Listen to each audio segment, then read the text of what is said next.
Welcome, Namaskar, Shastakal, Adab, Bonjour, and welcome, ladies and gentlemen, to the show The Start of Wine. Well, today we are here with one of the very wonderful company that is 1MG, and they have started working from 2012, and they are doing a very wonderful job in cleaning the diseases that people have and they are suffering from, and delivering to the people those who are sitting at home. So today we are here with one of the co-founder, Mr. Prashant. Thank you, sir, for being on our show. Pleasure to be here. So let's start talking about the business. That why, as a medical industry, it has grown so big, because people want someone from a doctor who just prescribed and get it from the doctors also in a local area. So why would people choose MG? So the reason we are seeing such a good traction and so much success is because we are solving some real pain points. Yeah. So this is a big sector with a lot of issues that need to be solved, a better experience that the consumer wants. So when a consumer goes through the healthcare process, the consumer feels very helpless, and that's where we come in. We want to show the consumer the choices the consumer has, the right decisions, how can we be supportive of that, and provide medicines, healthcare services, laboratory tests, information, everything in a transparent and an efficient manner. So that's what we essentially do. And why people come to us: one, for access to all the healthcare services, Yes. for transparency around their costs and prices, enhanced affordability because we are able to cut out the middleman and bring it cheaper to the consumer. All these reasons attract the consumers to us. So how do you select, like if someone sends a prescription as online, so how do you see that this prescription is like original and it has not been crossed?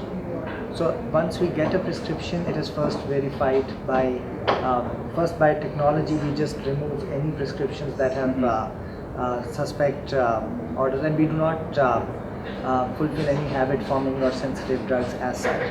Thereafter, a pharmacist verifies it at our end before forwarding it to the third party pharmacy, where the pharmacy's pharmacist, who is the one that is the dispensing pharmacist, also has a look at the prescription. So we have multi-step validation of the prescription. So how long does it take to reach a medicine to a person when he just needs it so fast?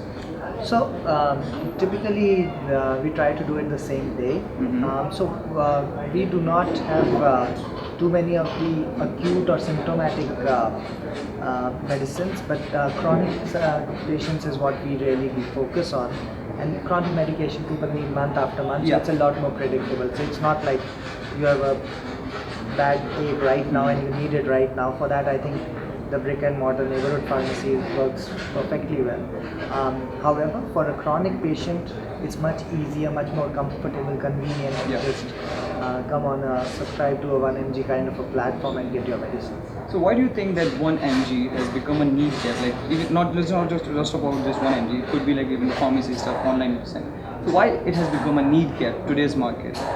So see, the pharmacy experience has left a lot to be desired for a consumer. It's not designed for the consumer. And we are trying to provide an experience that the consumer actually, it works for the consumer.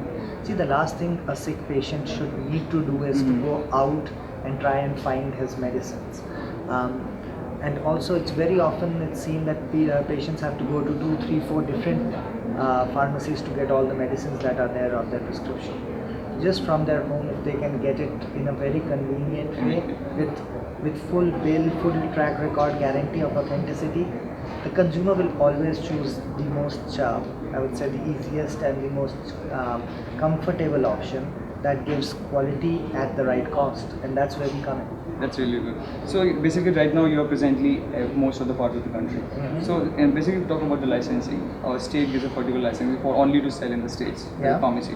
So what kind of licensing that you have to go? So see, we are a marketplace. So actually we just take the prescription from the user and pass it on to a third party pharmacy, which is a small vendor, and in every state we have partners. So and all our partners, of course, they are licensed pharmacies with licensed pharmacists, but those are third party existing pharmacies. So it's a marketplace model, so we per se do not need pharmacy licenses. It's our partners who need them and have them. So you just provide the basic as a middleman kind of stuff, you take from the clients and you just pass it on to the person who can give to the clients directly. So we just do the connection of the bridge. It's basically consumers on one side looking for medicines. We find it in our network who has those medicines and is best positioned to fulfill those medicines, and then that pharmacy gets the business and they forward it further. Okay, let's move towards the funding part of the thing. That, Sure. why this today's startups, like most of the people, they are starting everything. Today's is a journey of startups. Most of them in Indian, they want to start their startup. Yeah. So what is that they need to have in the business to get the funding very straight, easy, and very convenient? I think they need to have a business model that works, or at least a direction that can be a large and a sustainable, positive business. That's what almost all investors would be looking for. And if you're looking for venture investors, then they would also be looking for businesses that can scale, things that can really grow exponentially. So those things also become very important. And at the end of it, people do look at the quality of team that is going Quality on of to the the team that objective.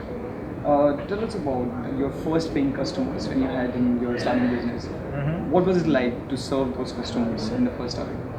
No, it's always a great experience when you get Yeah. your first order, first few customers. In fact, when we started the business, I would myself take the customer service calls, and we also would pack the packages ourselves in those early days. So there was a lot of actual groundwork, hard work that we had to put in to serve those customers, and there are still quite a few customers who have my number on WhatsApp and directly just send me a Yes, message that I need this, where is it available, or how to get it, and it's a pleasure to stay connected with them. So you still serve them. Yes, of course. So let's talk about what do you do when you hire your first 5 employees? Like what Yeah. you were looking in them to hire those people.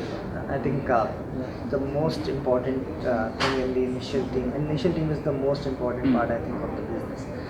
And the single most important criteria is they need to believe in what we are trying to do.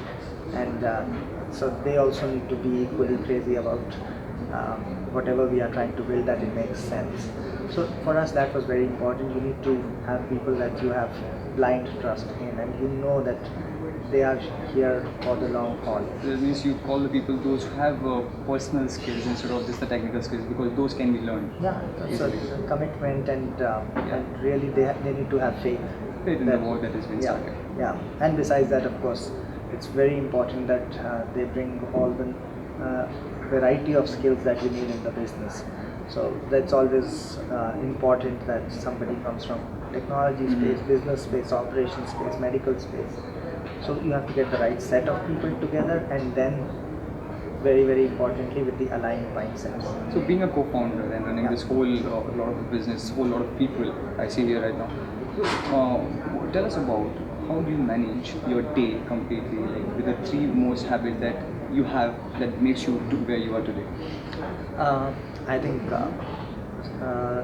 first thing I do is just look at the data and the reports every day. So setting up the right admin metrics, the right dashboards, things that are important, what are the projects that are going on. So every day in the morning, first thing I do is actually look at all those numbers, and then look at the key projects that are going on, and just check in with the teams, what is going on. The other thing is every day we've got a pretty large team, so every day there are a lot of discussions where people are looking for sometimes guidance, sometimes suggestions, sometimes resources.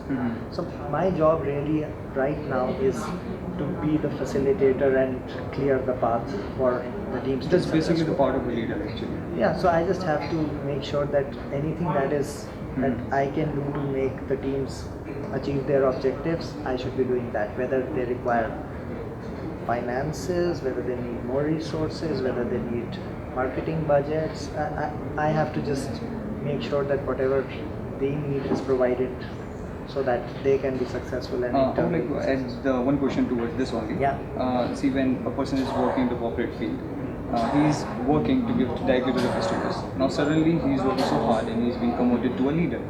So that means he has never learned how to be a leader. He has always been into this chair and he knows how to deal with clients. But for being a leader, you have to deal with the people who are dealing with the clients. Right. So what is that skill when they need to have when they shift into that transaction? So I think the transition from an individual contributor to a manager to a leader, these are transitions that do require a deep understanding of what it takes to motivate people. It starts at identifying the right people, getting the right people, giving them the right responsibility and accountability, and you will see that if you are able to let go, that's one of the big challenge a lot of people have from manager to leaders, is that you need to stop micromanaging everything, you need to stop controlling everything, and you need to believe in people's ability to do it. So for that you have to of course invest in finding the right people, develop them, guide them, but don't control them. So having the team building quality has to be one of the major part in developing this It's network. absolutely critical. Tell us about that how you keep yourself motivated and your team, that they have to work daily instead of just wasting the time out. I think most of the people here would not be working here to waste their time. They are highly accomplished people who can Yeah, of easily course. get great roles anywhere. But what really keeps us all going is the same thing, that the response we get from the consumers is fantastic, and we are seeing that continuously grow. So we know that we are in a space that needs to be solved for the consumer. We know that we are making real impact. Every day we see more and more people come onto our platform, leave some very, very positive comments, thoughts, and all that just keeps motivating us that we are actually solving some real problems, we are doing some interesting things, and we are creating a business that is actually going to stand and sustain. Yeah, it's So- consistent. So that's what actually motivates people, that you are doing good work, you are solving complex problems, and what you are going to do is going to be around. It's not something that is going to vanish. So I think doing business the right way is a big motivator That's really by awesome. itself. So you have been working for past 5 years, Yeah. I guess, Along or longer. So what are your next further plans that you want to see as one MG? I think as one MG we've just started. For the first 3 years it was inside of HealthCart, which was the parent company. Now it's a separate company. So for the last 2 years, I think we are in the very, very early stages of growth. We have an opportunity to be the most impactful and largest consumer health business in the country. If you look at from the overall healthcare market, we are just nothing. We are just barely starting. So in the next 5 years, I would like to see us as one of the dominant players in the overall industry, not just the online industry. So we are the leaders of the online space. I think we get around 15, 60 to 20 now, 20 million monthly visits on the platform. So all that is great, but that is 20 million visits in a population of 125 crores. That's really awesome. So we have still around 1.3 billion in being the reference. So we have a long way to go. I think we have barely scratched the surface. We see ourselves as a player that is meaningful to every Indian, because healthcare is something that is important to everyone around. Then it's really important to choose a business that is a really need of every individual instead of just creating anything that you just want to do. Yeah. It's really a very good thing. So let's just compile this talk with this one last thing that you would like to say to the audience who are just watching. It could be anything that just want them to get up from the bed and just do something in their life instead of just not doing anything. No, I think all I would say is it's your opportunity, your time is the most important resource you have, and you should invest it behind problems that matter. And you get it's one life, and if you do not spend it on doing things that matter, then it's a waste. So if you ever come across any problem, big or small, but you feel that problem is something that needs to be solved, just go and solve it. I think that is where the beginning of any big opportunity is. The bigger the problem, the bigger the opportunity you'll find. That's really awesome. So thank you so much. Thank you so much, guys, for watching this video. And I would just like to add things in the middle. Is that if you want to start a business, start looking for a problem first, then go for the solutions of it, as you said. So please start doing something in your life if you really want to get up and do something. And so you will enjoy your much. Thank you so much, guys, for watching this video. Thanks once again, and do subscribe, like, and share.